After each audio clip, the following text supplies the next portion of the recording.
Everyone, welcome to the AMM podcast. I'm Andrew Michael Metter. I'm here with Ethen Martin. Hello. We're going to jump right into it. So we're going to talk about some future of science ideas. Okay. And what's cool is that you're an excellent guitar player. Thank you. And there's a lot of technology in music that I feel like gets looked over. Yes, I can agree with that. I mean, between shoegazer, pedal playing guitar players, to the recording side of things, which we both connect through. Yeah. So I want to frame it in this way, and then we can just jump into it and talk about and explore these ideas. So something I think about a lot is the future of biomechanical technology, like cyborg adaptations for humanity. Okay. And this is great. All right, let's go. And so just like our eyes are physical devices that allow us to perceive light, right? Okay. And they're tuned to specific frequencies. Like we can see invisible light, but radio waves are light. Infrared, ultraviolet, X-ray, gamma rays are all light, but we can't see them. Just like the human ear is tuned to, like the average hearing is 20 hertz to 20,000 hertz. Right. So we can't hear below or above that.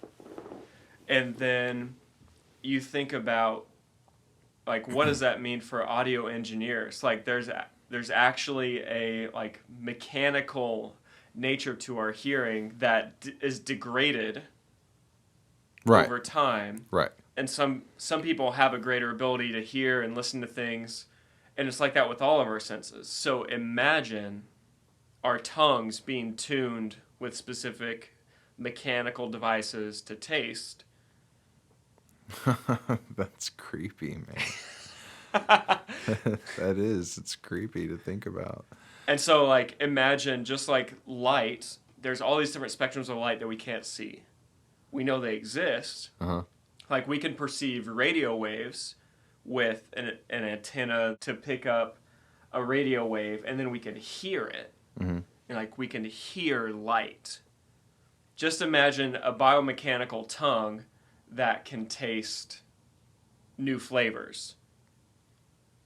You're blowing my mind. Like, I'm imagining, but, you know, I've thought about that kind of thing before, and not so much in the biomechanical part, but, like, colors that, like, the thought of a new color, or the thought of just something that absolute to humanity being added to, changed, whatever. It's a pretty, in my opinion, it's kind of terrifying, but that doesn't mean it's a bad thing. It's just scary to think about, like, if they came out one day and they were like, we have a new color in the rainbow, it'd be like, oh shit. You know, I mean, that I would be a little freaked out. I'd probably have to go to the woods for a few days and just kind of like, we're genetically modifying rainbows. Yeah. And now they will all have this new color. Yeah, maybe the flat earthers had it right after all. I don't know. Oh man, I just feel like if we got to that point, the corporations and the sponsors, like, you would look up in the sky and see, like, this new deluxe rainbow brought to you by Nabisco. Nabisco. Brought to you by Soyuz. Yeah, Soyuz. Yeah. This new Russian rainbow. Oh man, that's creepy to think about. Do I think that type of thing is possible?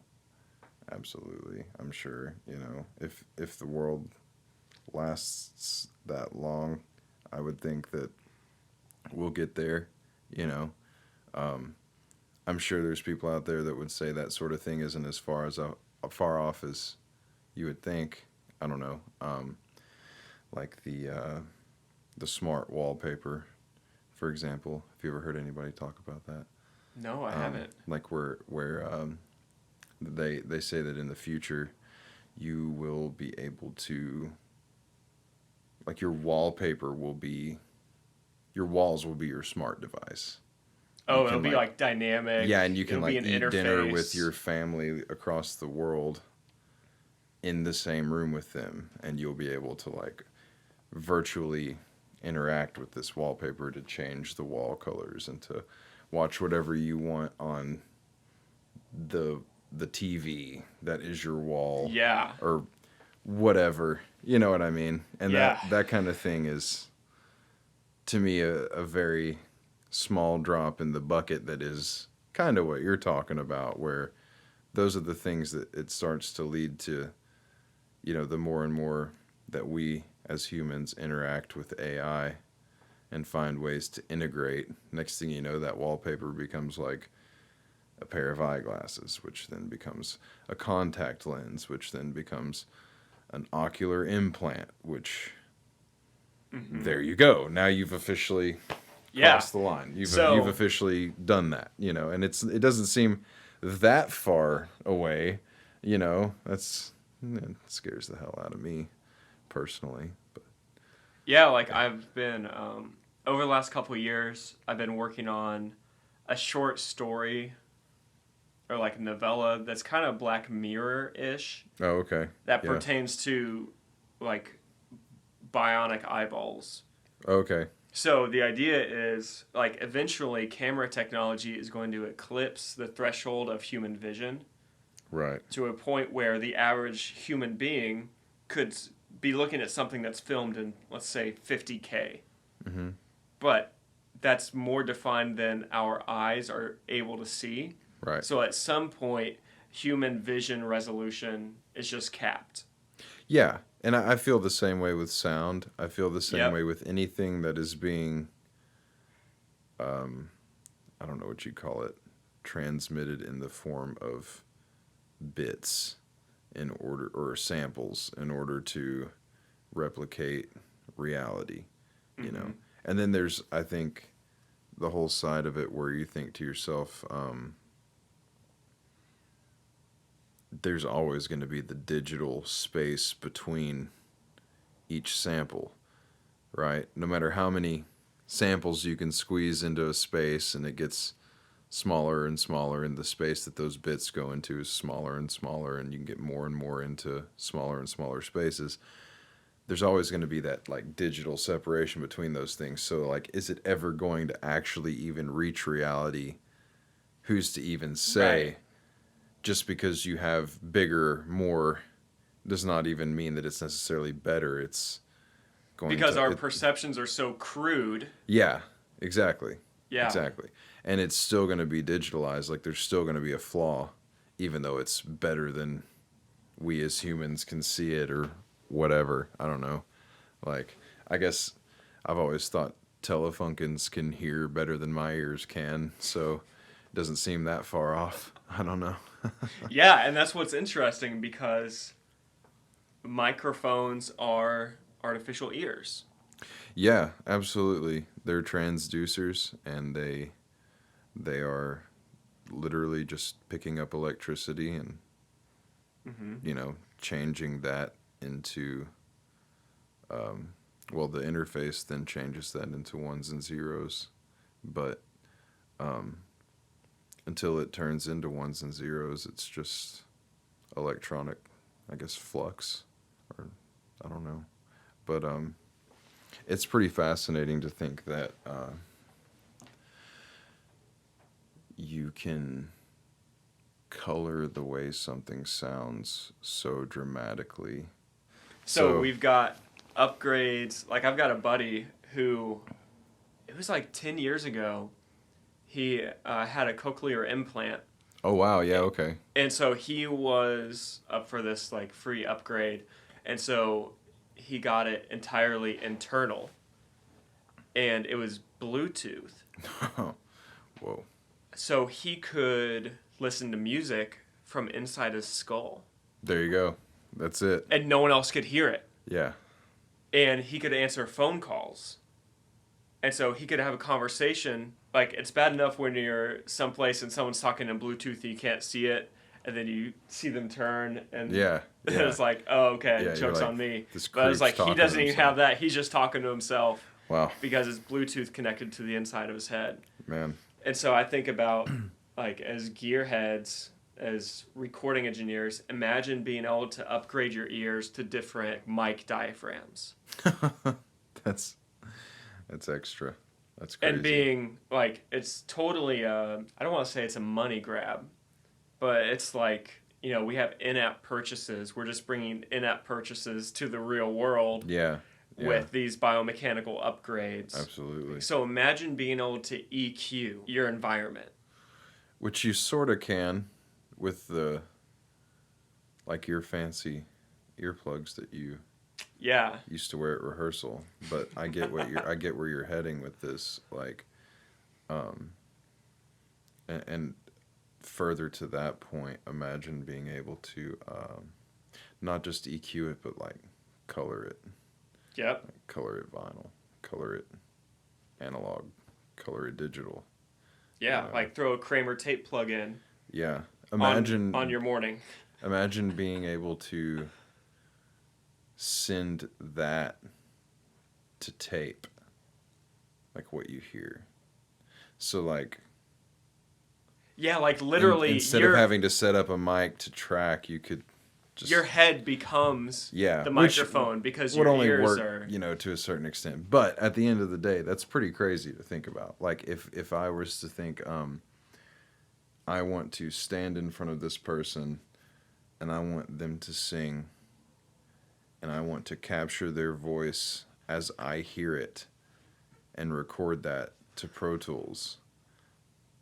So you hit play on your ears or whatever and listen to them singing, and you can react to their singing, like human reaction. Mm-hmm. It's pretty wild. Like, I was just thinking of someone, like, instead of singing into a mic on a stand, you're just singing into a person. Yeah, like, and like making eye contact. Well, you've seen the Neumann mic that looks like a head. Yeah. Or whatever. Just picture it in its underwear, man. You know? No, that would be crazy. That kind of stuff, I feel like it's, you know, the fun aspects of those concepts, they're fun to throw around, but like the more down to earth idea of those things is not that far away. You know, I think that those kinds of things are just around the corner. Mm-hmm. And in a way, it sort of takes the fun out of it for me. I like microphones and cables and preamps. I mean, you know me. I like soundboards, and I like if I was into photography, I would imagine that I would eventually find myself shooting some sort of analog camera. You know, once I learned what I was actually doing. I don't know enough about it, but I would imagine that would be where my personality would gravitate for that sort of thing. So the old-fashioned artist in me will always be apprehensive about technological developments in our crafts as artists, both in the analog world of being an artist and in the digital world of being an artist. You know what I'm saying? Yeah. Even with all the digital technology, I still will choose an analog recording medium any day before I would choose a digital, you know? So that's just me. Mm-hmm. But I think that's where it's heading, whether people like me like it or not, you know? There is so much consumer novelty equipment that's taking, quote, you know, breakthroughs and and like marketing, and it'll be gone next month. It's just bypassed, upgraded, you know. Every time a Gen 1 comes out, I'm like, well, I'm at least going to wait till the damn Gen 4 comes out, because who knows what's going to happen with the thing, you know. And that could be any kind of product, you know what I'm saying? And what's sad is once you cross into the other side of the glass, so to speak, where you start to be, you're on the teams that facilitate what it takes to bring art from its ideal stages into being like in the hands of the public, right? You realize that stuff is planned. Like they know that the generation 1, whatever new device is going to have bugs, and that there's going to be a Gen 2, and all the people that buy the Gen 1 are going to turn around and they're going to buy the Gen 2, you know? And so they have people eating out of the palm of their hand with predisposed limitations. Is that what you would call it? I don't know. Like, does that sound crazy? I don't think it's crazy. To me, it just seems like, why wouldn't a company sandbag its technology to the public in order to prolong the timeline in which it can make money off of that product? For the sake of, like, shining up the next one. Yeah, exactly. You know, I mean, this thing operates at this speed, but we've had the technology to operate at speeds 10 times faster for a decade. That's what our facility runs off of. You know what I mean? But we're not going to sell that to you unless you want to pay top dollar or whatever. And that, to me, that's also why I think that it's all going to happen really quick. The types of things you're talking about. You know, the lines getting blurred between AI and what's actually human. The robots are coming for us, man.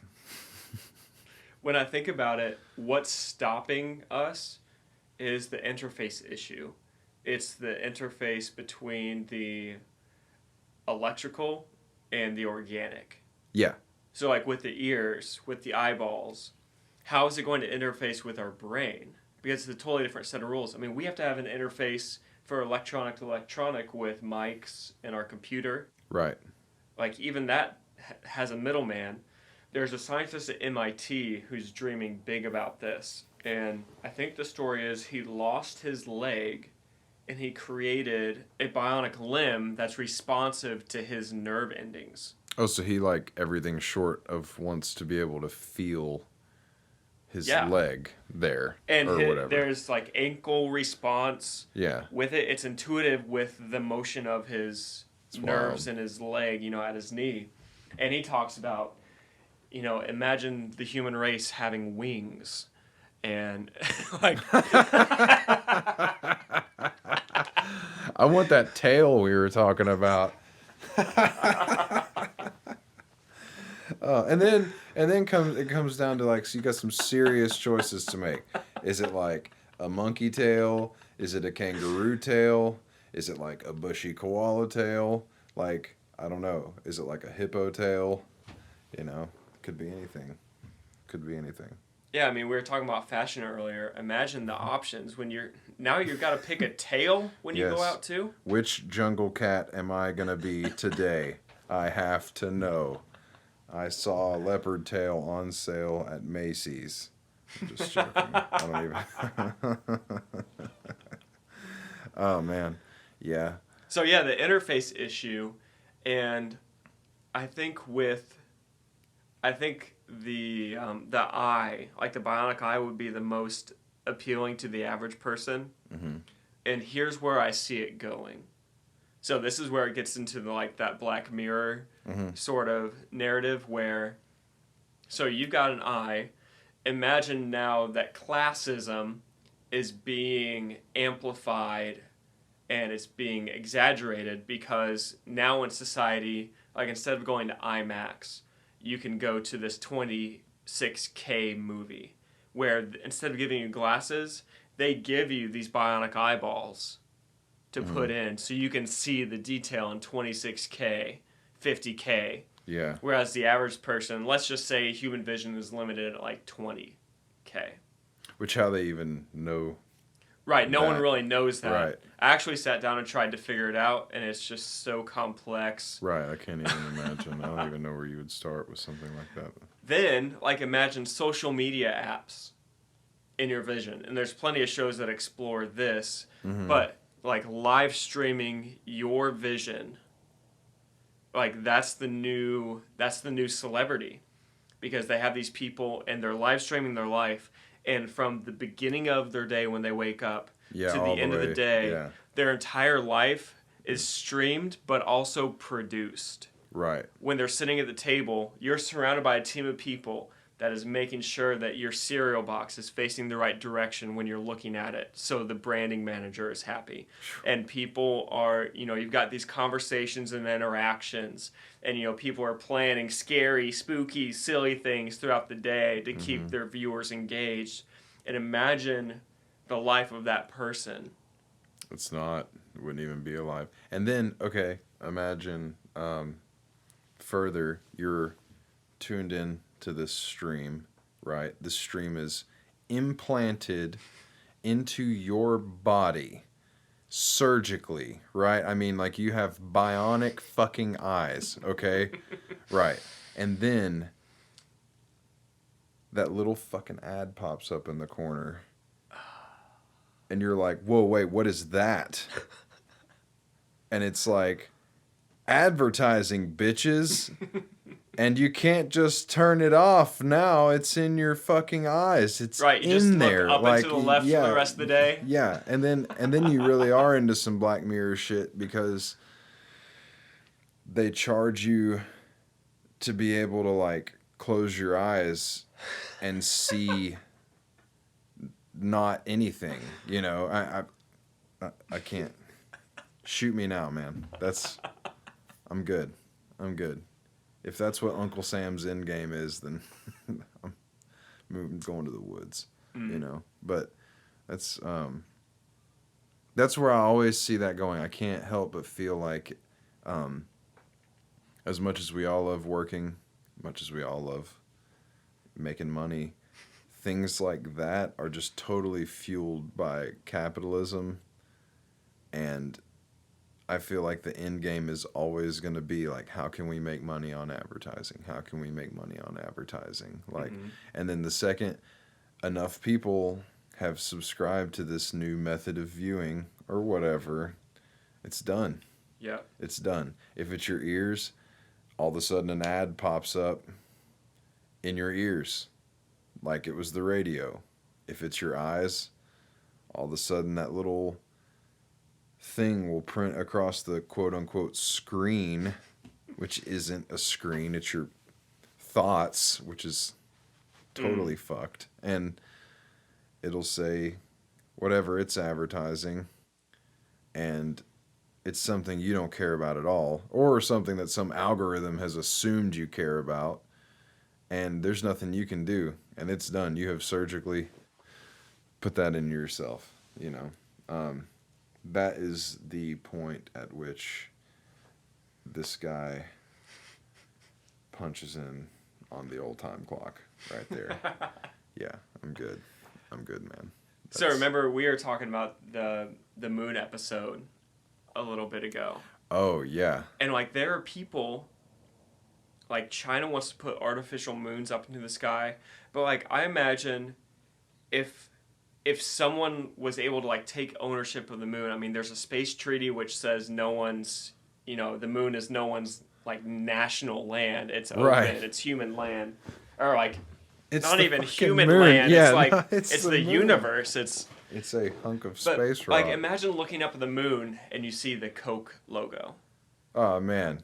Like, imagine advertising getting to that extent. It's like, I don't want to see that. I don't either. I don't want to live in that type of world. Right. Or like the Coca-Cola star floating around up there. Like, come on, get out of here. I'm good. Yeah, that's crazy. Yeah. Yeah, but the closer we get to these, like, biomechanical, adaptations, these implants. Mm-hmm. Like, all of that is going to seep in, and I feel like we have enough science fiction and ingenuity and creativity to be able to explore these things before that happens. Mm-hmm. But do any of these corporations really have accountability so we can prevent these things, or do we have to explore these things as some great experiment? I would go as far as to say that if there's accountability, I don't know. I don't know who's holding who accountable. You know what I'm saying? It seems to me like money is the final accountability for everything. Unfortunately, but I don't know. I don't. What was the second half of the question again? There was the accountability. Yeah, so basically, like, with things like Facebook even, before Facebook existed, that was like a social experiment. Oh, like, yeah, that's what it was, experiment. No, yeah, we're just going to do this. Here's this product. I would like to think that we've learned from things like what happened with social media, but I'm going to say that we probably don't care, the people who are the bean counters. But if they, if they,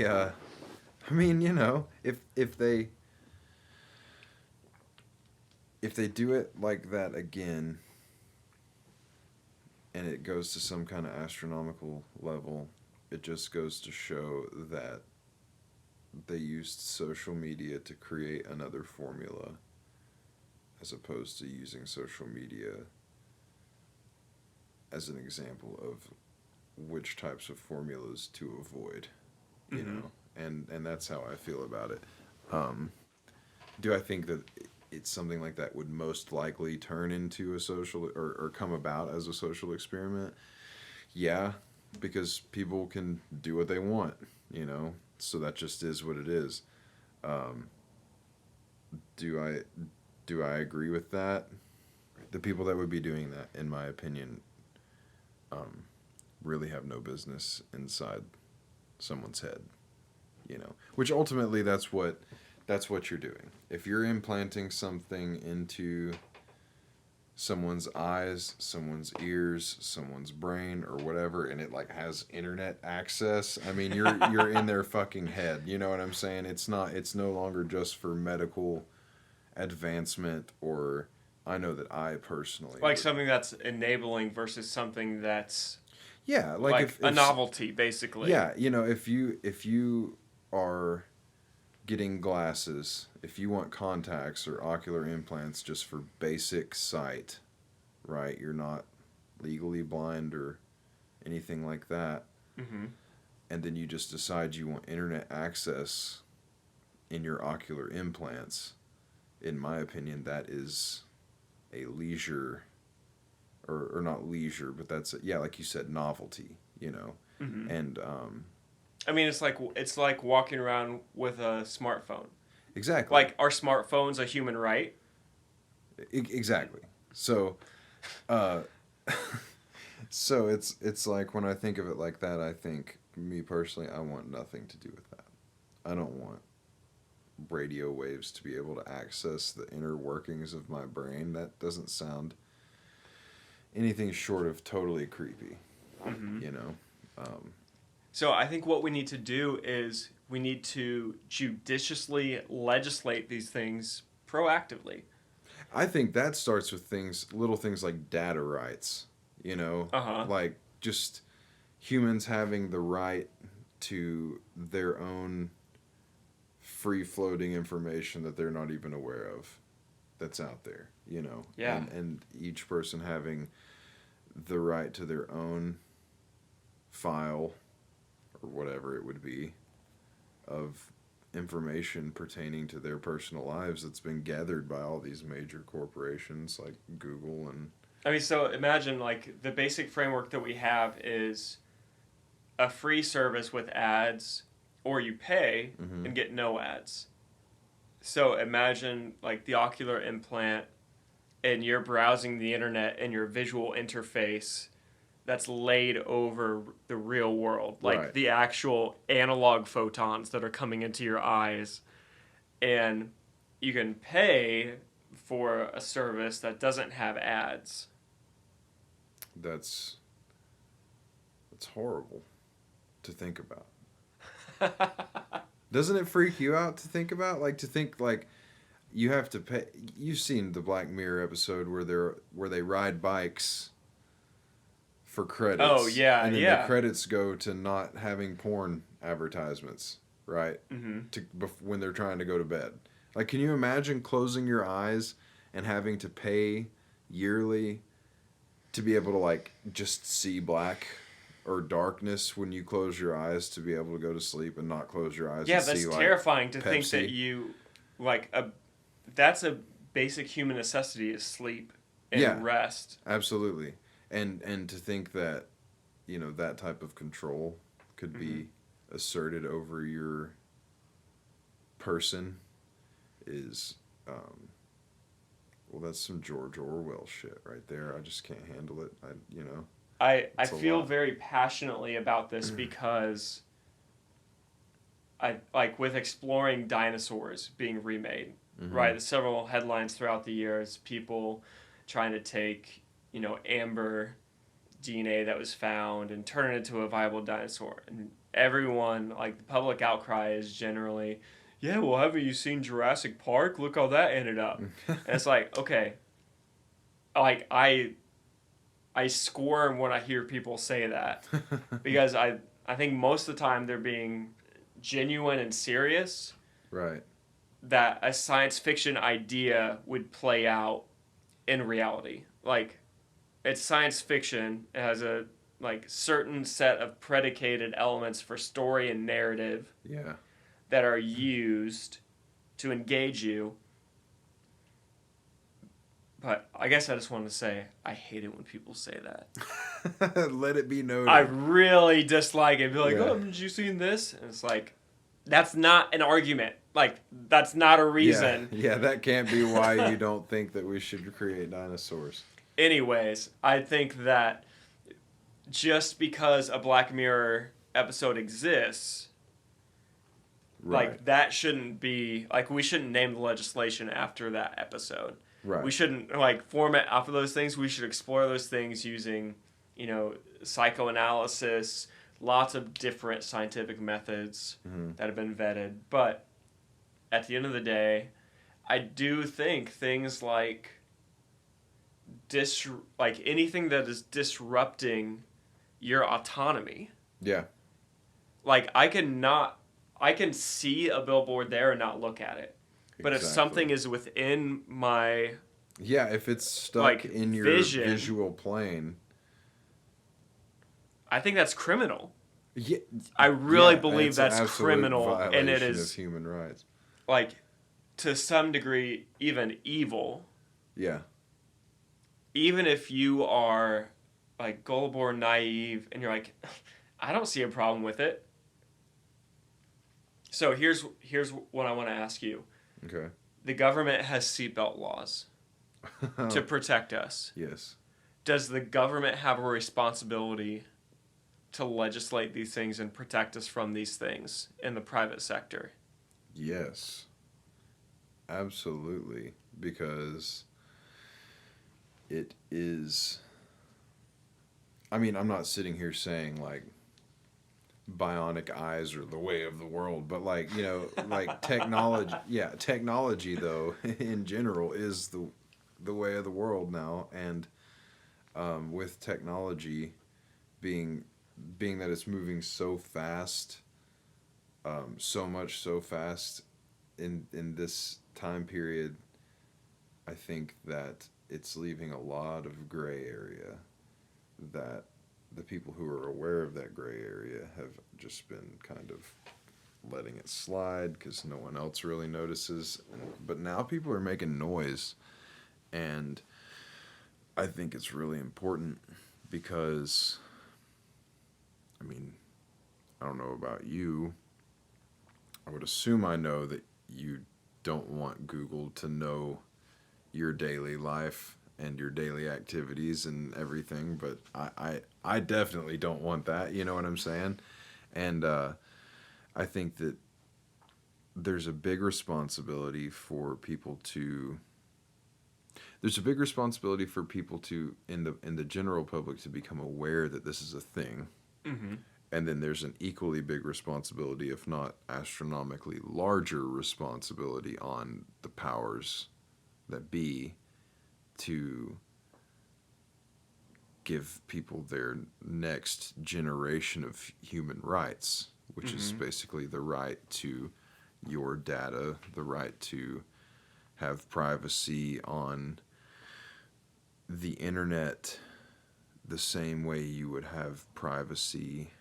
If it's a felony for someone to open my letter my junk mail from JC fucking Penney or whatever the fuck, then it should be a felony for someone to be able to tell me what I searched on the internet when I was Christmas shopping for people. But or, even more so, like tracking when you're in a car and when you're walking. Absolutely. That's not even online. Yeah, it has nothing to do with anything. That is your reality. Yeah, and like it should be absolutely illegal, at least for that to be accessed for any reason other than an emergency situation that is then authorized by the owner of that information, But there's another part of me that just thinks that we're too deep for that now. What is it that the Social Dilemma, everybody's talking about it, the Netflix Yeah, I haven't seen it, but that guy said, and I don't know numbers, so I don't, but that guy said that there's some 70-something thousand data points on every human being in the technological world or whatever. I mean, that means that you and me, on average, Google has 70,000 things, individual things that they think they know about us. Even with... I don't know 70,000 things. What the fuck is that? Well, every fret on the guitar. I mean, that's a couple, and then... Jeez. Yes, and then every fret on my bass. Don't forget that. And then there's every piano key. That's at least couple hundred. Couple hundred things. Yeah, I know 2 + 2.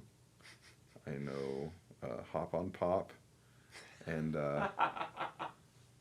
1 fish, 2 fish, red fish, blue fish. But yeah. So I was watching this documentary about Tinder.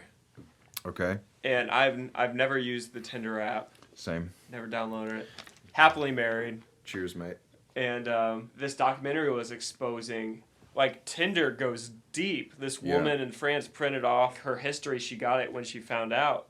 And it was just, like, pages and pages and pages and pages of, like, insignificant, meaningless data, but also, like, very personal things. Just from an app like Tinder, you think, oh, yeah, this is just for dating, or...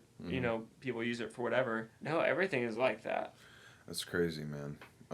It doesn't surprise me, but it's nuts. And don't even get me started on, like, thinking to myself, like, okay, you have a very nice... I just admired your Guild guitar over here and played it. Bet me $1 I don't see a reverb ad for a Guild acoustic guitar. I have 2, by the way, reverb, if you're listening on my phone, so don't advertise me one. I don't need a 3rd one, but still, like, I'm just saying, I'd be damned if I don't get an acoustic guitar ad, Or an ad for a Soyuz Russian module, Yes, we all need a Soyuz module, but... The algorithm gets cracked and you start getting Russian spaceship ads. Yeah, instead. right. Fly to Russia, become spaceman. But it's that damn old troll farm in St. Petersburg, man. I'll tell you what. Have you heard about that? Troll farm? Yeah. They. You mean like internet troll or genetic mutation? Yes, they uncovered a hive of trolls. They uncovered a hive of trolls, an underground metropolis of trolls in Russia. But yeah, so I digress. I forgot what we were. Is it like one of those, like, I always joke about, like, cell phone farms? Someone's got like a New York apartment with 50,000 iPhones that are all streaming the same song, and people pay them to, like, up their streaming values. It's like a troll farm, like Russian bots. Well, no, I think it's actually like teams of people who create fake news and mass flood American social media with fake news so that no one knows what the fuck's going on. And then so everybody's like, I hear that motherfucker, punched somebody in the face, or what, like I hear he pepper sprayed 10,000 people in Vermont, or I'm just kidding. I'm making like ridiculous extremes, but little bitty nuances of propaganda and things. But and it's probably the opposite. Much. Like good things happening. Yes. Like trolling and creating fake, yes. like positive things, in probably both sides of political polarities. Totally. And they target people who do not have an opinion, like people who are not public about their opinion, right? And they try to turn you to one direction or the other, and the whole thing is apparently, like, the whole idea is so much fake media that you can't even sift through it to find what's real, and you have to fact check, and it's pretty wild to think about. I always picture it like this, like, instead of being drawn towards the center, towards each other, there's so much media that's like, oh, let me put this morsel farther away. So you turn your back to one another, and you're walking further away from this, unity. Feel good unity. For separation. But like you're walking further towards this tribal, monolithic mentality. Yeah. And you start to identify more and more with it. I could definitely see that happening. Absolutely. And, I think at any basic level in history, if you want to fuck with a society, I mean, that's the kind of thing you do. Lies and deceit, really, so that's why I hate that my career I hate that one of the unspoken requirements of a career in the entertainment world is the, like, necessity for social media presence. Yep. And not just any, like, high quality social media presence. People want your numbers to be high. They want to be able to see proof of your career just by scrolling through your media and links to all your stuff and contact info and what are you involved in and who are you, and it's kind of like, and who are you connected with. Yeah, and it's just kind of like, man, I hate that, because if it weren't for that, I wouldn't be connected to any of it. I wouldn't want anything to do with it. And I go in and out of these bursts where it's like, oh man, I miss playing gigs. I gotta pump my social media numbers back up so that it grabs I can send this video to someone and show them that it got attention and get a gig. And it's like, since when could you not, like, just not walk in, but since when was, like, the quality of the art, when did the quality of the art stop being the thing that is focused on? You know what I'm saying? Oh man. And it all goes back to it all being refocused on digital formats and digital platforms and enhancements, and it's all so visual. A conversation I love having with people is, artists put so much into their appearance. Right. I feel like it's tempting to put so much into your visuals and your appearance at the expense of the quality of your music. Totally. And your songwriting and what you're saying. Mm-hmm. But it's like, in social media, half the people are scrolling through it with the sound off anyways. So the sound doesn't matter. It's just the appearance. Exactly. And it's sad, and it's definitely creating a gap between artist and listener, and also a gap between, like, reality and fucking fiction, I guess. I don't know what you call it. Virtual reality? I mean, it's like, augmented reality. Yeah, in a lot of cases. I mean, I realize we're in a pandemic, but if you take that detail, I would still have been saying the same thing in 2019. It's like, when's the last time you went to the show? Or, like, when's the last time you experienced it not on the internet or not streaming it from your phone, you know. And I encourage, I understand that we're in a pandemic, you know, despite that, you know, I do encourage to still, you know, I encourage people to still seek the human form of the art they love, you know. What is it in its most human form? Sure, you can't go to an art gallery right now, I get it, but maybe research the artist, just find something human about it and learn about it and stay connected to what it is more than just what it is on your phone. You know what I'm saying? And stay connected to your art, you know, like buy a record player, listen to a record, listen to an 8-track, not an 8-track, a cassette, you know? Like there are kids who don't even, a cassette, they're like, what the fuck is a cassette? And you're like, dude, I don't know, it's tape, it's reel to reel, it sounds good, put it in, I promise, you won't be disappointed, you know?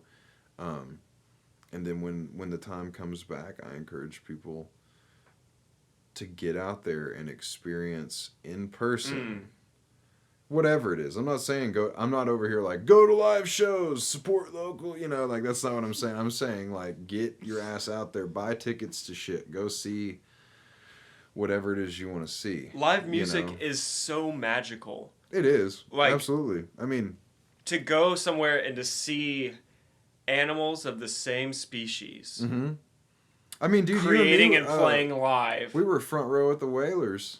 Yeah. It was an amazing experience. You know what I'm saying? Like, it's just, you can't, the magic of that evening. It's amazing to be on stage, and it's amazing to be in the audience. Absolutely. Absolutely. And certain moments from my life on both sides of that absolutely compete with each other for, you know, and we all have great moments playing and highlights of our careers, you know, on stage and stuff, but still definitely been to some live performances that were worth every penny, worth every inch of the drive it took to get there, all the waiting, all, you know, the sweat that you know, you're sweaty. You know how shows are, they're gross, they're disgusting half the time, but they're great. That's what they're supposed to be. Like, it's a show.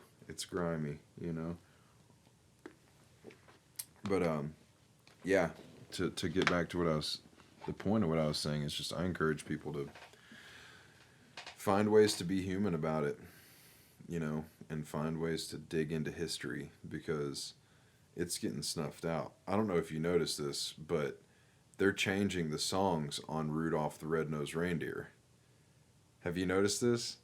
Like, or they're cutting songs. Like, these old cartoons, they took Charlie Brown off the Charlie Brown Halloween got taken off the fucking shelves. You don't even have to include all this if you don't want to, but like, I'm just saying, I don't know if you've noticed this, but like, Apple TV bought Charlie Brown, Apple bought the rights to Charlie Brown, and now they don't show it on TV anymore. And they took it off the shelves.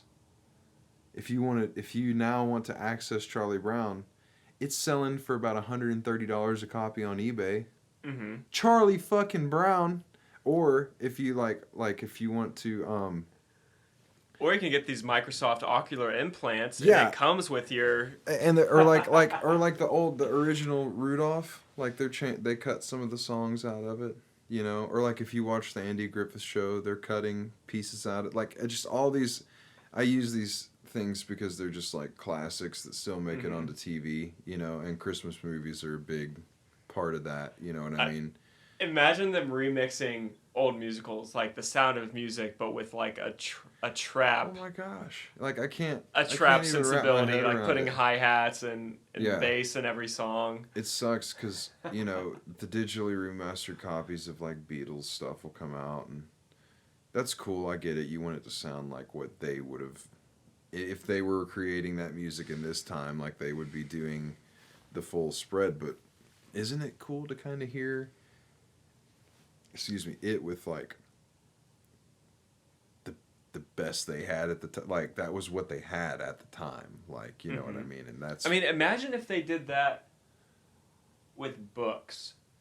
Right. I was like, oh, you can't have access to this knowledge, this right, information. Right, we're going to... And you know what? Who's to say they don't? Honestly, that's kind of creepy or whatever, and like conspiracy theorists a little bit, but that's how Korea happened, you know what I'm saying? Or North Korea, I get, you know, but like they change history by changing the information that people are given, you know,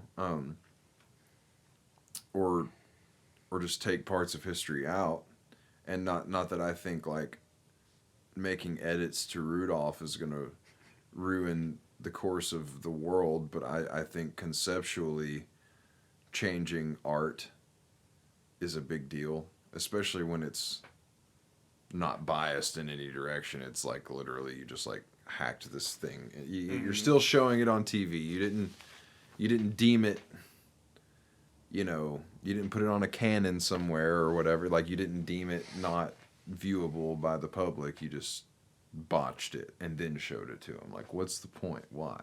I just don't understand. You know, I don't know why that's happening. I think about the conversation with like access to the internet and how having to pay per Google search. Like, imagine how that would change the world. Oh man, it would be well, things would certainly be tighter. It wouldn't be as easy to access information. It would like fundamentally change how you use the internet. Totally. Because I do so much like just looking up random stuff. I'll look up something on YouTube, like how do you EQ this the best, or you know, mixing techniques, and then it's like, oh, I gotta pay. Oh, like now all of a sudden I'm not as interested in learning those things, right? Because of the expense that it comes. And on top of that, you know, well, the other side of me wonders is like, would they be willing to sacrifice the data they collect on you? You see, to me, that is the response to, oh, you want your rights to your data? Cool. You now have to pay a penny per Google search or whatever. Right. Imagine like your rights becoming like the masters. Right. Like the master recording that a label has is what your data and then is are now. are they like, are they your rights at that point? Because you're fucking buying them, you know, like they're officially for sale to you. And it's like, well, that's not my right. That doesn't make it my human right. That means you stole my shit and now you're trying to sell it back to me. Right. This is like a rights remix. Yeah, exactly. This isn't the fucking Trailer Park Boys. Like you can't do that. You know what I mean? Hope I don't get sued. I love the Trailer Park Boys. And they're awesome. But so I don't know. I think about that kind of stuff a lot. I don't talk about it a lot because ultimately I think in the right or wrong company, you start talking about robots and how the shit, you know, like you tell the wrong person robots are taking over, and then your relationship with that person just isn't the same from that point forward. You know, they're like, oh, you're one of those fucking guys, you know, fucking flat earther or whatever. But which I'm not a flat earther. I do not. I believe in a round earth, and I believe the moon is real, not a projection. But that makes me think we were playing some gig, and I was just talking, like we were in a food line or something, and I was talking openly about how I just can't get over how Goro in Mortal Kombat had 4 arms but only 1 set of pecs, and there's no way that his bottom arms could work. Because he didn't have a set of pecs beneath him to anchor his arms. So it's just useless. I remember that conversation, dude. And like... You get people like, they're so taken, you know, they're like, wait, what? Like that's what you have to say to me? You're like, look, you know, I am who I am. I'm like, this bothers me. Yeah. Yeah, Riders in Mortal Kombat. Serious plot hole, fellas. Okay, I don't know which one of you guys doesn't know about the human body, but this dude can't have hip arms. It doesn't work. That's funny. And so, yeah, it's like you out yourself. Yeah, like, But that's another thing. Like, so many people are, like, trying to fit in and be cool instead of just, like, being comfortable in yourself. Yeah. And, like, I get there are filters that you should socially exercise, like maturity and other things. Absolutely. But, like... Yeah, be yourself, kids. You know? Be yourself. It's important, I think. It's like life is not a business meeting. No, like life is not an audition. No. You're here, and there's not much you can do about it. You didn't have to really audition to get here. Like, you know, none of us chose that, so it just is what it is. I think being yourself, leaning into who you are, is a big deal. I think that I figured that out when I moved to Nashville to learn to record music. You know, I went up there and I was surrounded by people who had found themselves and they just did it. They were just doing it, you know, and moved back here and continued to be surrounded with people who, you know, they mentor you and you follow in their footsteps or whatever, but ultimately what you realize is like each one of these people is confident in who they are, you know, and what there is to learn from that is like, if I can gain that same sort of, it is learned confidence in my opinion, you know, like some people have that natural energy or whatever, and not all personality types are open to like learning confidence, but if you can just learn to be comfortable in your own shoes, you know, I think that's when doors start to open. And it sounds really cliche, but it is a cliche. I mean, cliches are cliche because I guess they've happened to enough people to be mentioned enough times to be called cliches. So, I mean, in Jurassic Park, doors opened for them when they started being personally confident. And they got mauled by T-Rexes. So, cheers, you know. And but when I started to lean into myself and stop trying so hard to sound like this song I heard or write a song like this guy or do a thing, I don't know, emulate, you know what I'm saying? Follow your heroes. Try to be, I find a lot of artists trying to be something that's already happened. You know, like Preach. Well, I don't even mean it like that, but I just mean because I mean I've been guilty before. You know, like Dave Matthews was my hero when I was a kid. Yeah, as Pink Floyd is my favorite band, but as like singer songwriter stuff goes, I love Dave Matthews, and I used to try to sound way too much like Dave Matthews. You know, and like we're all guilty, and maybe not all of us, but I think a lot of us are guilty of something like that at some point. Luckily, I had mentors to be like, hey, don't do that. You know, just do you, and it's going to work out way better. And it did, you know. But ultimately, when I let go of that was when I found my stride, you know. I encourage people to consider that. Do not try to be your hero. Just look up to your hero and learn from your hero. Let them be your hero, not the shadow you live in for the rest of your career. You know what I'm saying? Because let's face it, John Mayer's John Mayer. Dave Matthews is Dave Matthews. You know, like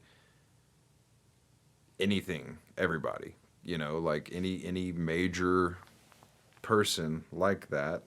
The Beatles are the Beatles, you know. You can have that vibe, and that's cool.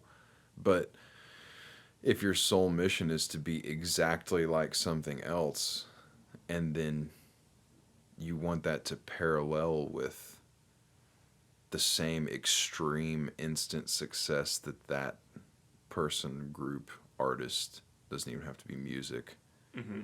had or experienced, then I think that 99.9% of the time you're setting yourself up for ultimate failure. No matter how successful you get, you know, like you could I'm not really that successful, I don't think. Like, you know, I do it for a living. I'm very proud of that and grateful for that, you know, and I love what I do and I love being able to work for people, but I'm not some award-winning whatever, you mm-hmm. know, and you could, I encourage people to far surpass me in their quote unquote success. But the point is if you're still holding your candle against someone else's candle that's already burning much hotter, it doesn't matter where you land on the spectrum, you're never going to feel like you got there, you know? Yep. And that is, I think, what kicks people in the groin way harder than the actual work or the actual act of making yourself sound proper or figuring out what your visual art lacks or whatever your craft is, you know. Idolize people, but be you. You know, it's a big deal, I think. Yeah, like I think there's a big difference between your influences. Yes. And like what you are actually making and creating. Oh man, you know, so many people come to the studio and they say, I'm starting to realize that so and so is my favorite artist, but I just really don't sound like them like I thought I did. And it's like, well, that's okay.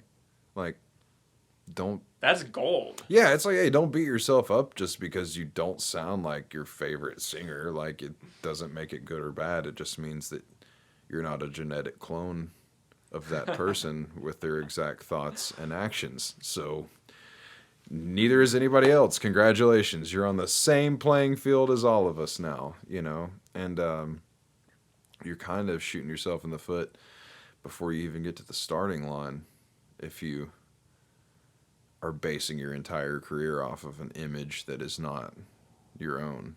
Because if you think about it, you know, conviction on a stage is like going up there and like believing in whatever it is. You know, if you're going to sing a lick, if you're going to take a guitar solo, you know, if you're going to step up and like take a moment, the only way that you can even have a chance of anyone in the audience to walk away with something from that is if you believed it yourself.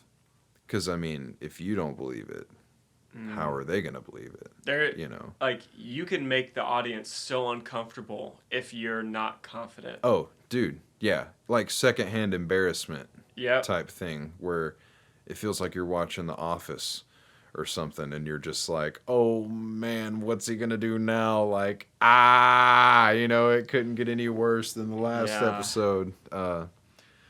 It's like when someone goes to play at like an open mic and they openly admit, oh man, I haven't played guitar in like a month. Just hang with me, people. Right. I'm like, oh no. Or they say, or they pull the, I don't like pulling the I'm not any good card, you know, or like this song sucks, but I'm going to play it anyway. Or sorry for this or sorry for that, you know, or like, hold on, let me get a beer. Any of that stuff. Like it makes me feel icky, uncomfortable. Like you said, secondhand embarrassment. Yeah, I mean, you know, if this, it's like, I'm not gonna feel icky if I'm watching, you know, one of my heroes playing a show and they're like having they have their little table set up and there's like a drink there and they're on their tour and that's what they do. Like I've seen plenty of people do that, but like getting sloppy at an open mic and butchering your two songs is not a good idea, in my opinion, you know, and then apologizing for how bad they suck while you're playing them and stuff. Like it just doesn't put a positive foot forward for the image that you're trying to portray to people, you know. And I'm not trying to sound preachy either. It's just small observations, you know.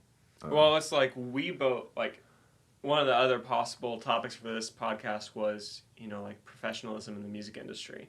Yeah. It's a big thing. We both care about that. Yeah, deeply. Especially here, you know, locally. I think that our music scene is developing, and I'm not speaking on behalf of COVID here, you know. Like, I take the virus seriously.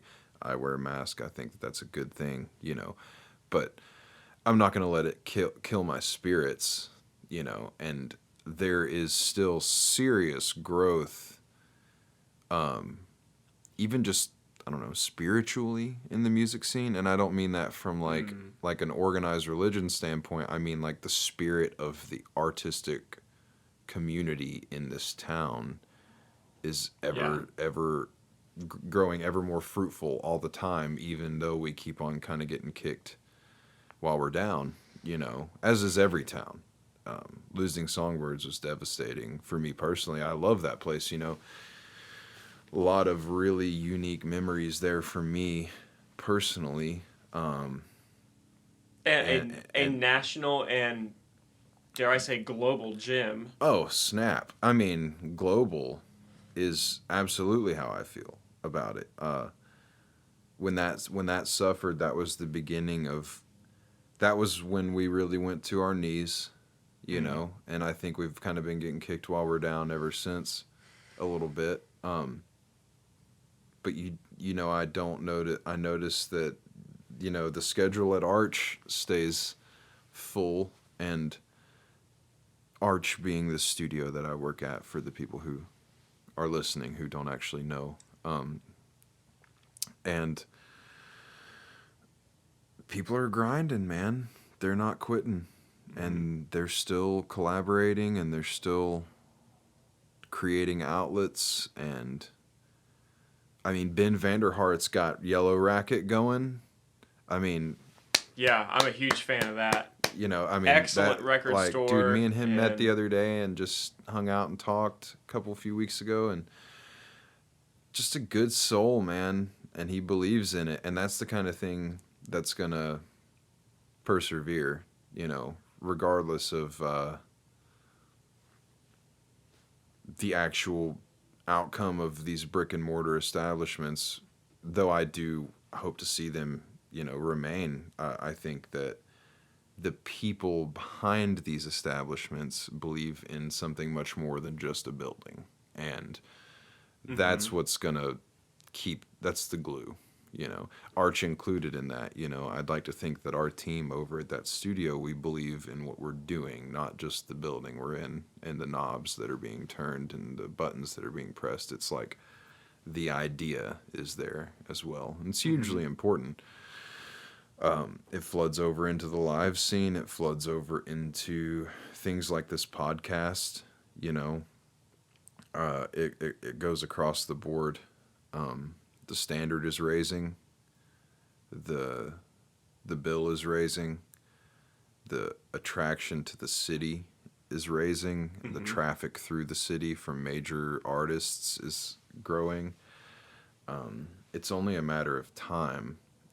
I do, you know, and I feel slightly conflicted because you hear people talking about how that gives locals less and less of a chance, you know, because things are getting more and more diluted. But at the end of the day, I don't know, it seems to me like it's just the bar raising, you know, and like what people used to get by with isn't flying anymore. Yeah, it's not enough. And I really don't have anyone specific in my brain when I say that. Like, in this moment, I'm not even really thinking about anything specifically. I'm just talking, I'm more glossing over a decade of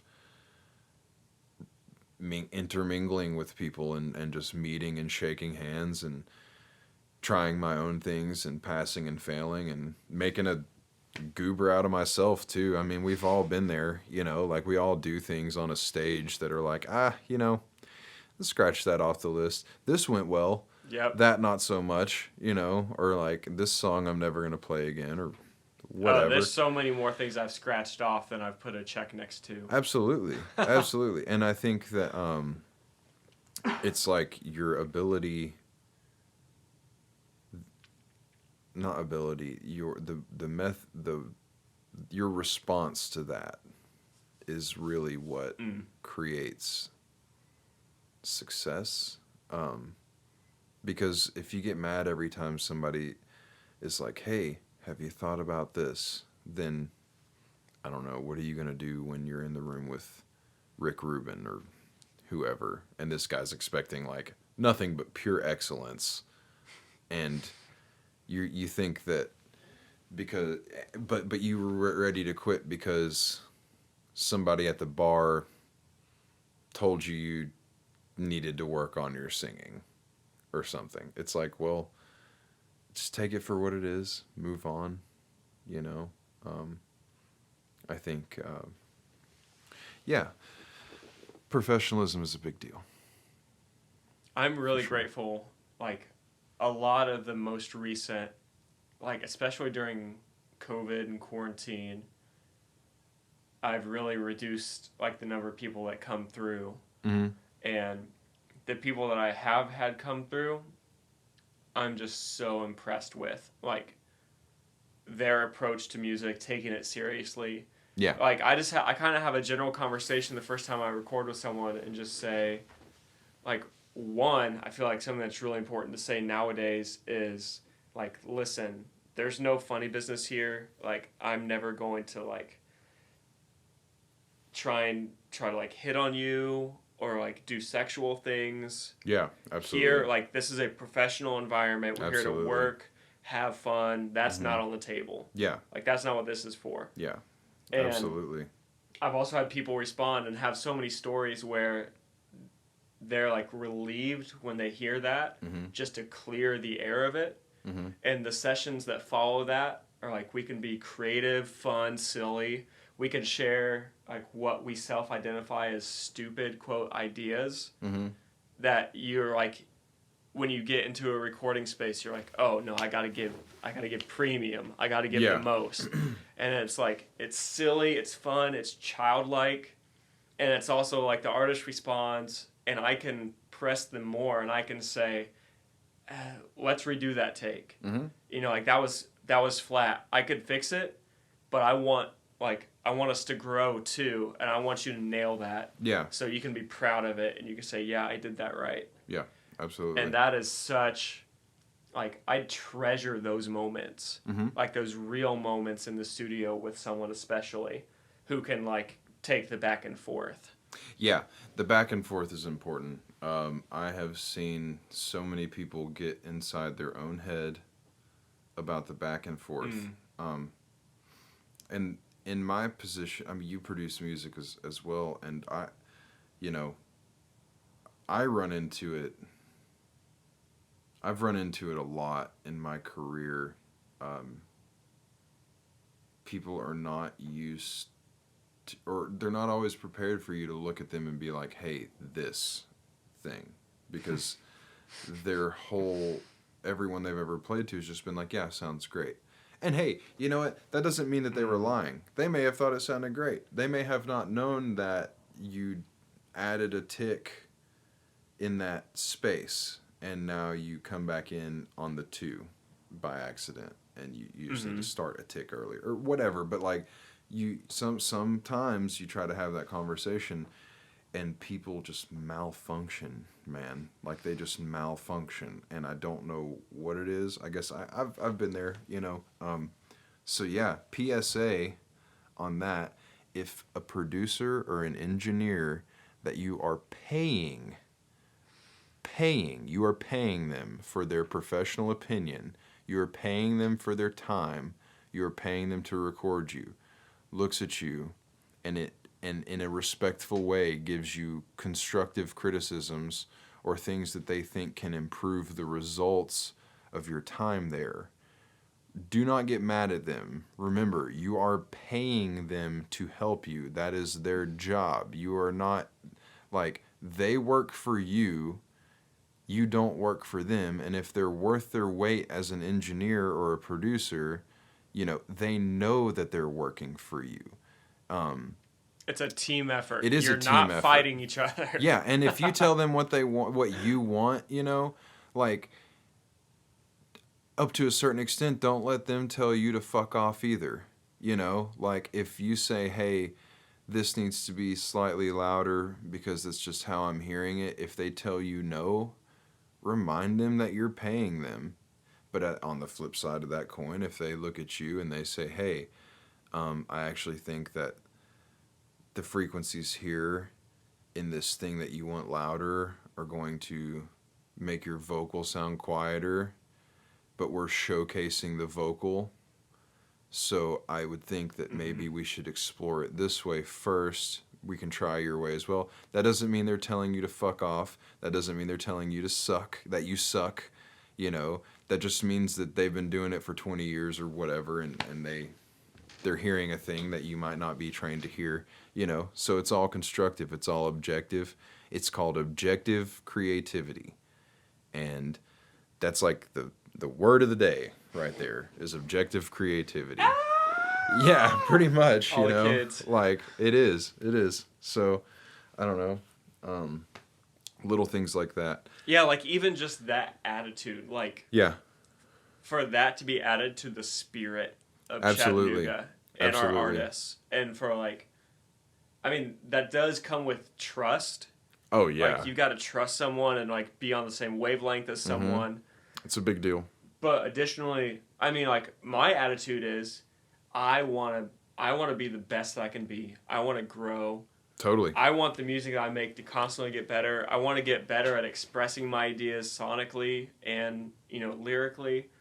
So, like, I invite that feedback, but it's easy to go through life and think, oh, yeah, everyone's like me. Like, right. Not everyone has those same attitudes, those same experiences. Right. Or to think, like, oh, well, since I'm cultivating that environment here, they're going to automatically vibe with the concept of that. Yeah. It's like, no, not necessarily. Like, they're, you know. And, I don't know, you do it long enough, you can read people. I usually know within the first 15 minutes if somebody really wants me to fuck off, you know, and just do, it's like, you're here to hit play. It's like, hey, you got it. I'll hit play. It's like, consider it done. No EQ on your vocals? Yeah, Great. no nothing. Yeah, whatever you want or don't want, like, you got it, man. And so that's part of the job too. In the live sense of things, it boils down to just little bitty details, like wearing jeans and a t-shirt and a ball cap on stage, right? To me, that does not scream professionalism. Like just wearing like a crew neck shirt, like a graphic tee, you know. And country artists everywhere are outraged. Yes, outraged. But it doesn't scream that to me. It screams, you just got off work, you know. Oh man! Throw your collared shirt on. I don't know. Like, does that make me sound? I don't want to sound like an asshole. It just makes me wonder. Like, for every person I've ever. You ever hear a good singer, but you just lose interest? You're just like, God, I'm just not captivated by this at all. Like, they're just up there standing still, just being mediocre as fuck. Like, eyes closed. Yeah, not engaging, not anything more than just singing the song. For me, like, visually, shorts. Like, anyone wearing shorts on stage, that kills me. Yeah, and I used to be goofy at that because I played, like, lots of summer gigs, you know? And it's just part of it. Like, I finally figured it out, you know? Like, I think joining the Licks kind of brought me full circle because I used to play barefoot a lot and stuff, which I still actually really enjoy doing if the gig is right, but that's different than shorts to me. Oh, yeah, yeah. Shorts are almost unforgivable to me. Like, it's such a big thing to me. That's great. That's that great. is such a pet peeve of mine. I love it. Man. I'm gonna remember that the next gig you and me do. I'm gonna wear the shortest shorts I can find, and I'm gonna make sure that my legs are straight out of winter, pale as ghosts. Nah, for real though. I hear you, man. I hear you. And that's just a preference thing. That's not like I'm not really that prejudiced against it, but man, at the same time, it's like I do feel like there are certain aesthetics and things, like you said, like it bothers me when a singer is just kind of like closing their eyes and singing without engaging with the audience. And I think part of this conversation is tough because we're dreaming about what we want it to be, right? But we also need to nurture Absolutely. everyone along the way. Yeah, this is not those people suck because they're doing that. Yeah, it's not like we're in our ivory tower looking down. Oh, you need to change this. Yeah, because you can find plenty of footage of me breaking all these rules, that I'm laying down right now. I'm going to search for the 10-hour YouTube of Ethen Martin. Yes, do it. And shorts compilation. Yes, Ethen Martin in shorts. Petting cats. No. Nah, for real though. I think I don't know. Clothing, it sounds so shallow, but it's kind of a big deal. I mean, we talked about the importance of the appearance through social media, and it's like, yeah. Now, if you're gonna straight up be a a full-blown like conforming artist about it, then and you're talking about like how your social media comes off and how your photography comes off, and if you're aesthetically pleasing to the people you're trying to sell your art to, that is absolutely a big deal. It's almost these days, sadly, it's more of a deal breaker than your actual art can be, because of our ocular implants and our digital ears that we've been talking about, But social media is already so produced anyways. Yeah, it's so predisposed for what it wants you to give it in order to generate your success. And I'm putting quotes around success because I just don't think that those numbers really reflect your interaction with that person. Whether it be you seeing them live or you being in a room with them. Like, I've met people on all ends of the spectrum, all the way from 100 followers to up and coming stars, or like rising stars or whatever you want to call them. And some of them are cool and some of them aren't. Some of them are charismatic, some of them aren't. Some of them are very invested in coming across as serious professionals, and some of them are not so invested in that, And at the end of the day, that's why I'm saying to seek the human experience, because who is this person that you're idolizing, that looks so cool or sounds so awesome, I'm almost willing to stop being so biased against musicians in shorts.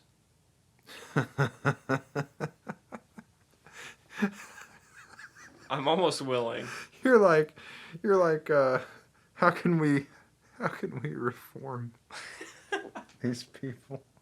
I'm talking about these laws. Short wearers. Laws that proactively legislate future technological advancements, but then I'm also the guy that's like, if you wear shorts, you're out of this town. Well, dude, me and my friend Ben Durham, like, we used to play at Rock City, man, and it would just get bloody hot up there, Like, I mean, 8 hours later... I don't care. Yeah.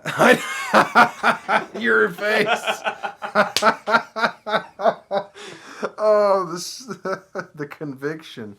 I don't care. By God, you will wear pants, winter suit, sir.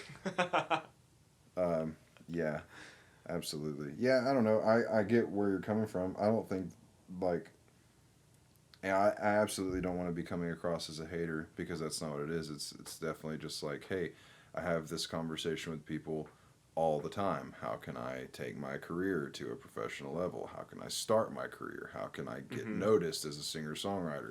What would you recommend? And I'm always telling them, like, carry yourself professionally. It's like care about the details. Yeah, care exactly. Care about the details. That's what it is. That's the essence of what we're saying. It has to be an experience. You know, you have good songs, cool.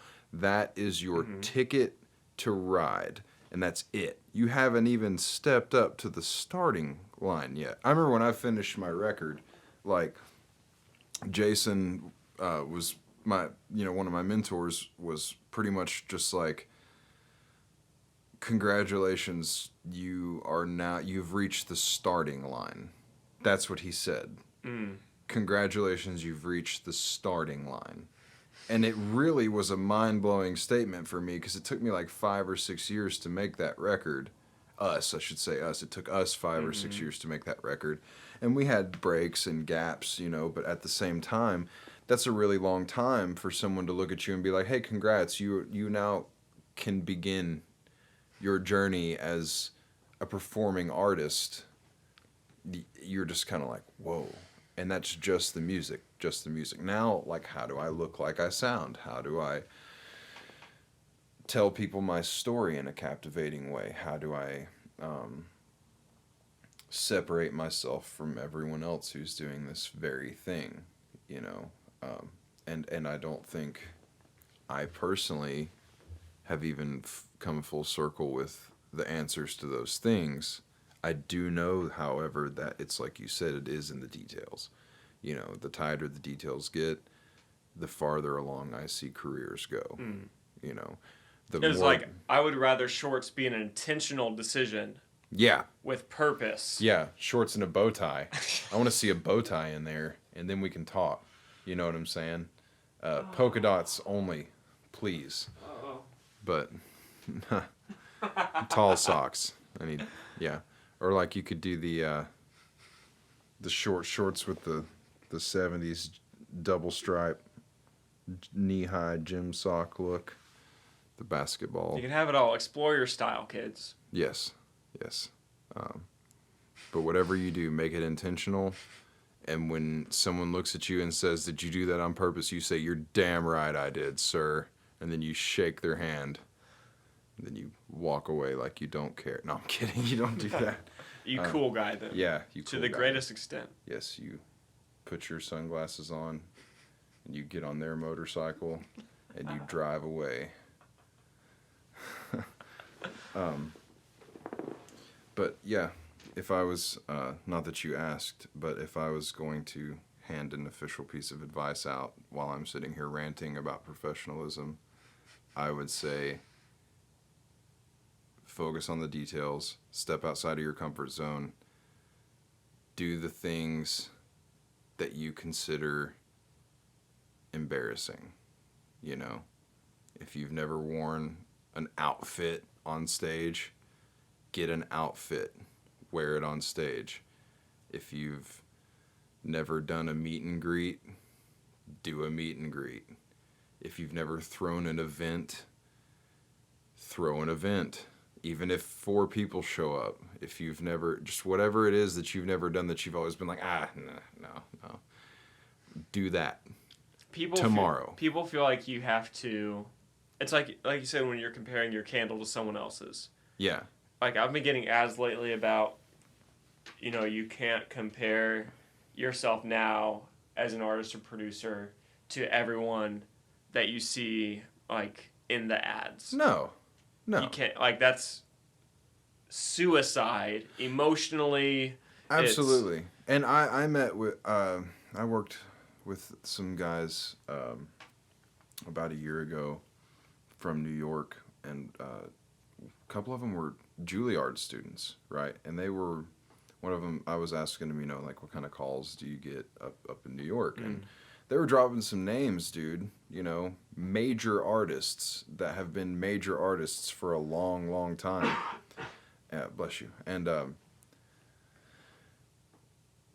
he was telling me about how, like, the way it is now, like, even those people they're almost on the exact same we're all on the same playing field because of streaming and, you know, like they have access to the farther into the inner workings of the industry, but the tools are all the same now. The Everyone's outlets got are all the Spotify same. for artists. Yeah, it's all leveled out. So everyone's got campuses now too. Yeah, ball's in your court. You know, it is literally what you make out of it these days. Which is kind of sad. You know, up to a certain point, it almost seems like your success just directly affects like what you directly put in.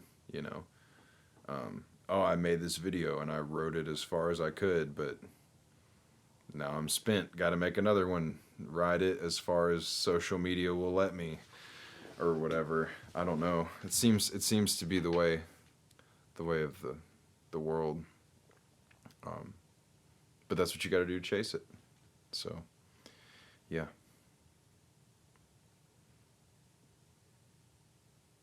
Good stuff, man. Any other thoughts that you want to touch on? Well, I just want to say, if anyone makes it this far into the podcast, first of all, I love you. Yeah. And I do too. I'm really trying to do something where, you know, we're having conversations, we're talking, but it's framed around, like, we want to make the world a better place. Yeah. Yeah, absolutely. And there are experiences and there are people on the fringes of society who are often overlooked in these sort of things. I mean, you know, we were kind of joking about the laws with technology, but like there are people that are impacted by that. That's not necessarily my experience in the world, but I want to clamor attention to those things. And the whole reason for this podcast is exploring those ideas to make life better for people, to explore those unexamined, shine the light in those dark areas. And so like with Chattanooga, I really feel like there's a wave growing where Chattanooga is going to be the it city. Oh, I definitely think we will be some sort of hub for some niche. And I think we drop the ball if we don't steward that well and have that investment and nurturing attitude.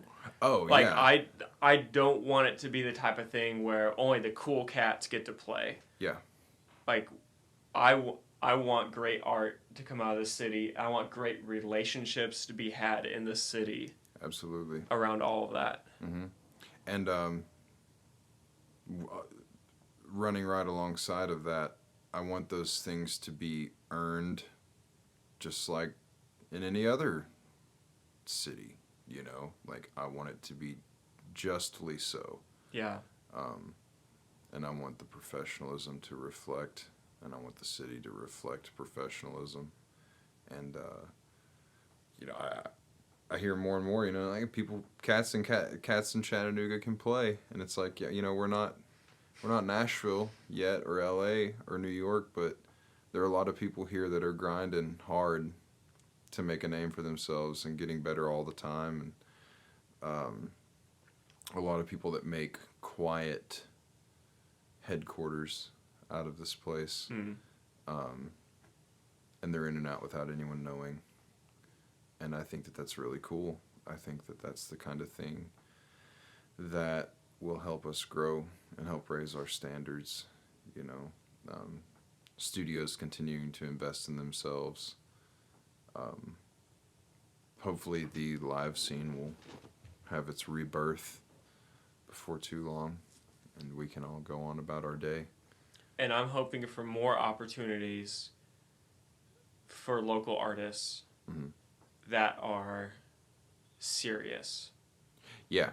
That are like serious about it. Career-changing opportunities for people who are looking to dive in. Man, like the city could have, like the type of stuff that I'm imagining with it is when people walk out of the terminal at the Chattanooga airport, there's a list of artists, and they say like, we're proud of our creators. Check out these artists. Yeah. But even then, like that's, like the issue with that is creating the cool cats, the in crowd and the not in crowd, Right. But at some point, you've got to recognize, like, the people that have put in time, the people that invest in it. Yeah, they're truly living it.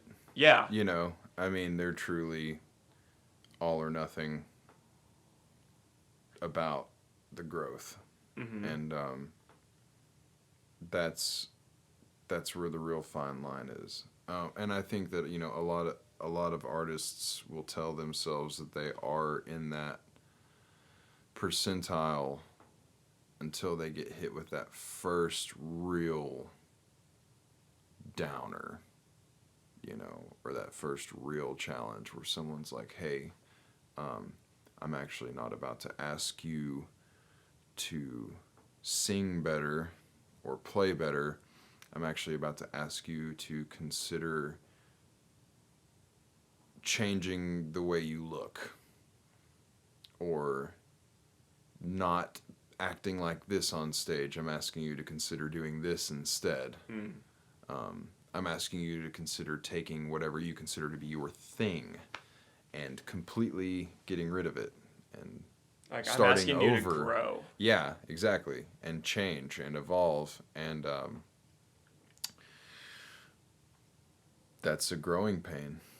You know, that's shedding old skin. That's not easy to do.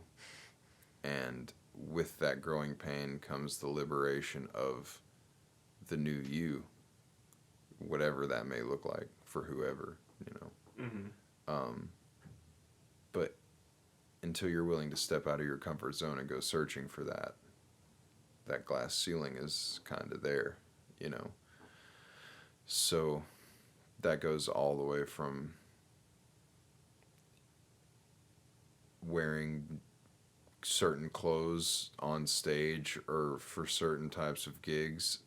It goes from there all the way to being willing to pay for professional recording or being willing to pay a professional photographer to take pictures of you instead of just using a selfie or some kind of like bizarre graphic art that you did in Photoshop, you know. It comes down to... I feel attacked with that last statement. I mean, but it's like, let me think.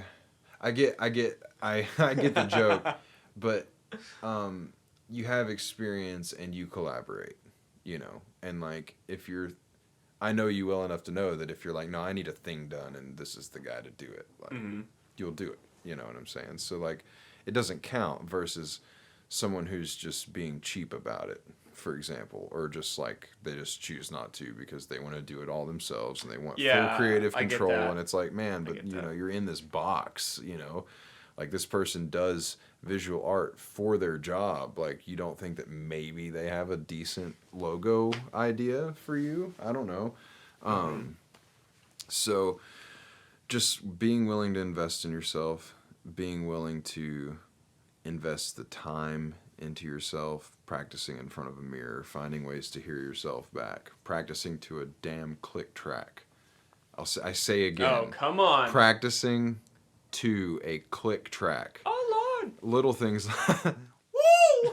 No, but little things like that, you know, they all add together to make this huge difference in the dynamic of your career and the confidence in when you find yourself in situations, you know, when you go to a studio and you're ready to record your song, you've been playing it for 5 years, you know, everybody you've ever played it for sounds amazing, and the engineer's like, so what's the tempo? And you're like, what are you talking about? It's like that moment. Tempo is a social construct meant to confine my art, and I don't subscribe to those. It's like the metronome is not broken. It is a machine. It is a machine, sir. You know. I had someone use that line on me once. Your metronome's off. No, it's a machine. It doesn't get off, unfortunately. I know.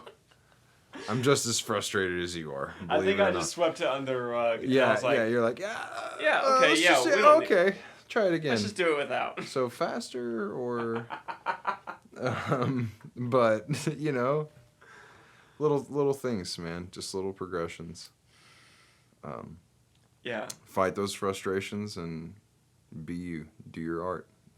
I think that's all anyone can ever ask of themselves. I think it relates a lot to skateboarding, where like there are certain combinations of tricks. Mm-hmm. Like there's one, like I worked really hard to get this one specific one, which was fakie kickflip, front tail slide, big flip out. I've done that trick 10 times. Mm-hmm. And that, like, I'm super proud of that. But I can't do it consistently. Right. And it's like, I want to get to the point where I'm doing that equivalent musically consistently. Right. Like, that's my ballpark. That's my, like, home base. Mm-hmm. And that it comes with practice. It comes with simply doing. Right. Just experience. Yeah. And community. Community is huge. Every one of my mentors was like, over the years has told me, well, you just got to go be around people that are doing it. Whatever it is, it could be anything. It doesn't even have to be art related. Mm-hmm. If you want to be good at, building houses, you need to go find someone who builds houses, and you need to follow them around for a few years and do everything they say to do until you can confidently do it without them. That's what you have to do. Mm-hmm. And I think that finding mentors and being willing to accept that kind of growth and being malleable really helps with that. It's a big deal, for sure. Man, I could talk about that kind of stuff for days. It seems like a dead horse, but at the same time, it seems really important, an important dead horse, because it seems like we're walking a tightrope of professionalism, and I feel like we can make it across to being considered like a major city, basically, and a major hub. A formidable city. Yeah, exactly. People might very well may eventually say, like, oh, like New York, LA, Nashville, Chattanooga, Chicago, those are the places to be if you want to find the cats that can play or whatever. It's like, okay, Memphis, birthplace of rock, Nashville, country music, Chattanooga, who knows what it's going to be. Right. Could be something really totally different. Yeah, and if it's not, maybe it's just the answer to what Nashville used to be, or what people have been needing, which is a malleable throwback, a modern throwback into what things used to be, Like, Nashville is Nashville. It's stuck, though. Like, it will forever be Nashville, Atlanta's Atlanta. It's like the opposite extreme. Where do you go to find a Nashville type of experience that is open-minded to doing things in a different way, but still operates off of, or has the ability to operate in a completely analog mindset, Chattanooga. Yeah, Chattanooga. But I think that, we could definitely create a cool hybrid for that sort of need, Yeah. I feel like there are some people looking back to find that, like you said. Like, I want to look forward. Mm-hmm. Like, let's explore new things. Let's figure out, like, the good and carry it into the modern era and beyond. Yeah, totally. So, my game, my goal, nurture that. Nurture the future of music.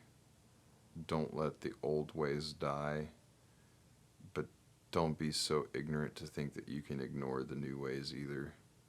Because it's happening, like the digital world, digital interfacing, it's happening. And there's nothing we can do about it. So it's probably best to just find your blend and buckle in for the ride, you know, because we're going there. We're going Sell your consoles, boys. We're going digital. Yeah, buddy. Well, I do like the console that we just got. It's pretty cool. It has the half and half. You know, it can hybridize. Yeah. So I really hope analog never dies. Me too. I just feel like at some point, the way that consumer recording is going, it's going to be priced out. Yeah. And the people that have all that sick equipment are going to be forced to leverage it at lower prices, unfortunately, until something happens. Which is kind of cool, you know, in the sense of, you know, Chattanooga's in a unique position to where we don't have like a standard citywide rate for such things. So maybe there can be some sort of long-term solution. Maybe it doesn't have to be like, oh, if you want to go to Chattanooga and record, you're paying $120 an hour minimum, or, you know, or whatever it is, at the cheapest studio you can find. They have a 4-month waiting list or whatever, and it's like, maybe, you know, I'd like to think that it doesn't have to be that way. You know, maybe go to Chattanooga, get a decent studio for a decent price. Not everybody there is treating it like a conglomerate. You know, I think that there's a lot of room for us to create answers to these issues in a very responsible way. If the people that are at the tip of the spear continue to care about the art more than they do the money, you know. And I think along with professionalism, like, I think there's something to be said for, I guess, I've used quote a lot to try and communicate. I'm doing finger quotes, like, quote, major artists to rent out a studio and have that as their creative space. But I think for the most part, there's an aspect of professionalism that diverges at a lower level where you go into the studio and you know exactly what you're going to do. Yeah. And that way you make the most of your time and you're not paying a lot. Oh, man. Because you know exactly what you're doing. Yeah. That's a big deal. That's a whole different conversation, you know. I've seen a lot of money get wasted. And, you know, honestly, being a studio engineer, at a certain point, you know, if someone's about to pay you for a full day of recording and they're not even making it through the first couple minutes of their first song, and it's like hour 3, you know, eventually I feel like it's kind of my responsibility to stop and reevaluate. You know, I can't righteously charge this person to just sit there and not know what they're doing. Yeah. And not make them aware or guide them through that, or maybe suggest that we come back at a different time. It all kind of unravels a little bit in that situation. You have to kind of reevaluate and have awkward conversations. Yeah. You know, telling someone that they're maybe not ready to record their record isn't easy. I mean, I don't know, it's like telling someone maybe you're not ready to have your baby. I'm kidding. But no, you know, it's like some people if you don't have a get that relationship with sensitive. someone, you're like, someone comes in Yeah. and they're brand new and you're like, I don't know how this is going to go. Yeah, and you're like, you know, I hate to be the person that you've never met that has to tell you that this isn't working, but, you know, it's not working. You know, but I've had a lot of people come in and they've been really grateful for that because they've had other studios be so willing to give them a thumbs up, even though they just did not sound like they thought they did at all, and then they get their finished product back, paid in full, and it's been completely butchered, you know, quantized, and it's all because the engineer gave him a thumbs up and was more concerned with getting paid than you know, he or she was concerned with the integrity saving of the face. art. Yeah, you know, and it's like they could have come back if you would have just done it right the first time, you know. So there's a weird fine line between, and you know this, between like what can I fix that's like righteously fixable, you know, like that I'm not ruining this person's, you know, versus like what do we need to retake, what do we need to work on, and those answers are usually pretty clear in the audio. You know how it is. You hear something back, you're just like, this just isn't right. It's just not right. But people can't handle that. People, not everybody, but a lot of people can't handle that, especially new in the game. So, navigating that is important for both parties, I think. It's important for people in the producer chair to find diplomatic ways of saying that something needs to be worked on. Sometimes that could mean at the beginning of the session, let them know, hey, I'm going to tell you what I think. This is a judgment. I use the word judgment-free zone. You know, I'll tell people we are in a judgment-free zone. If I tell you to redo something, that is because it needs to be redone. Nothing more, nothing less. It does not mean you suck. It does not mean that you're not doing good. It's not because I have a personal vendetta against you. It does not mean I like it or don't like it. It just means that you need to redo that thing. It just means you did a little... Yeah, exactly. Into the mic, and it overlapped with all the words. And absolutely. You know? And so,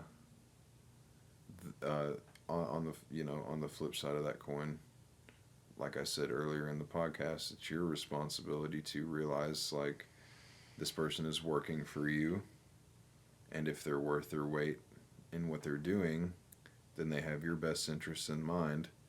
So listen to what they have to offer. Follow them, you know. Trust them with it. Because, you know, they have to put their name on it too. So that's a big thing. For sure. This has been great, man.